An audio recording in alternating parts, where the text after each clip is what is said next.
Hello, Nick, Hello. and let me officially welcome you to the third annual edition of Data Innovation Summit here in Stockholm. Thank you very much. We're very pleased to have you here with us. So before we go on with further questions, can you please tell us more about your background, area of expertise, and of course the company that you're representing? Certainly. So I'm Nick Jewell. I'm a Director of Product Strategy in EMEA for Alteryx. My background, prior to joining Alteryx, I actually was a data scientist before data scientist became a common term. So I've got a PhD in information science and drug design. After that, I worked in a bank for a very long time, really experiencing all the different areas of financial services, ending up in analytics architecture. Got a huge passion for that subject. Yeah, but it's very hard. Great. So we're here to talk about data-driven innovation, something that has changed the world. Okay, it's still shaping. So from your point of view, can you please present some interesting examples of how actually organizations can excel in this area? It's really interesting you mentioned the word excel, because I want to take it back to fundamentals. So our platform, our solution really takes aim at a major problem in organizations today, that complete inefficiency that exists in legacy tools. So analysts spend up to 28 hours every single week working in Excel. Imagine the drudgery of that. Now, when they're working in Excel, they produce VLOOKUPs, pivot tables, they're working on multiple sheets. In short, they're creating quite a mess with their data as they produce their insights. New data comes in, they could spend up to 9 hours a week just simply rebuilding these Excel sheets just to cope with that data. So one of the things that we find really interesting with data-driven innovation is actually being able to free up the analyst to actually work on more important things. Taking something that takes 9 hours to rebuild, having it run in 30 seconds, and getting on with higher value objectives. Exactly, you've summarized it all pretty well. Speaking about this, I mean, it looks like 8 years, but it has many challenges, right? So what would some of the most common hinders and challenges be, and what do actually organizations need to do in order to speed up this whole process? What do they need to prioritize? Well, data-driven innovation, it's really a spectrum. So we talk about Excel analysts. Let's talk more about data scientists for a moment. There's really a finite number of data scientists in the world. If we scaled up the numbers we see from the US, we're probably talking about 1 million data scientists worldwide.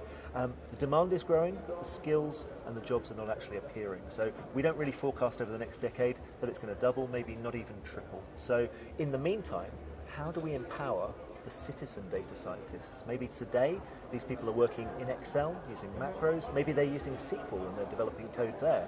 How do we empower them to become the citizen data scientist with that domain expertise to actually fill the gap and answer the questions the business needs?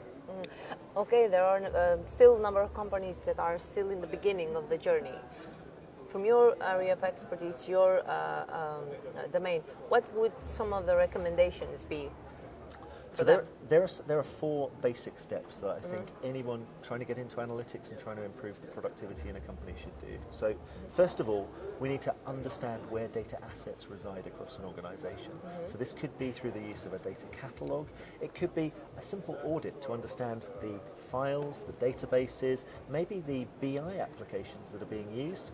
Crucially, understanding the context of how information flows through those environments, maybe starting in a cloud database, but ending up in an interactive dashboard. And finally, really knowing if we can trust the data that we're using. As an analyst, it's vital. Has it got an official seal of approval, or is it just an informal reputation? So taking that discovery, preparing, blending and analyzing that data in the simplest way possible, getting visual feedback, and then finally being able to deploy the insight. Those are kind of the key steps that we see to really generate success. And how big part technology plays in this? Technology is important. I think any platform relies on not only an ecosystem of partners, it relies on vendors, it relies on community members and software development partnerships to actually build out the platform at each of those steps.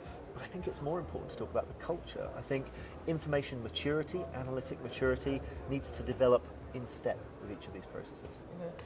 Nick, from your point of view, where do you see the biggest impact of data-driven innovation?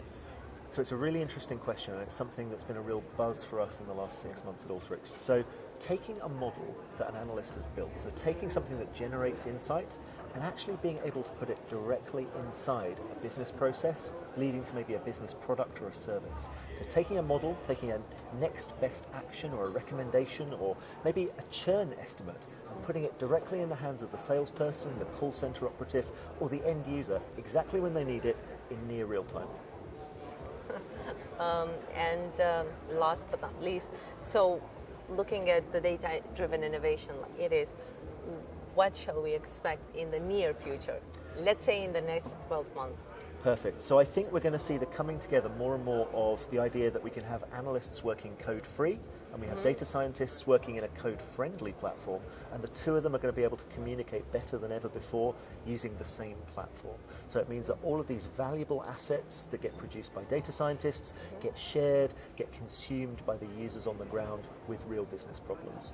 I think for those analysts, developing sound insights, so understanding a model, understanding its predictions, its confidence is going to be more important, and allowing those visual insights directly in a train of thought analysis for an analyst is going to be absolutely valuable.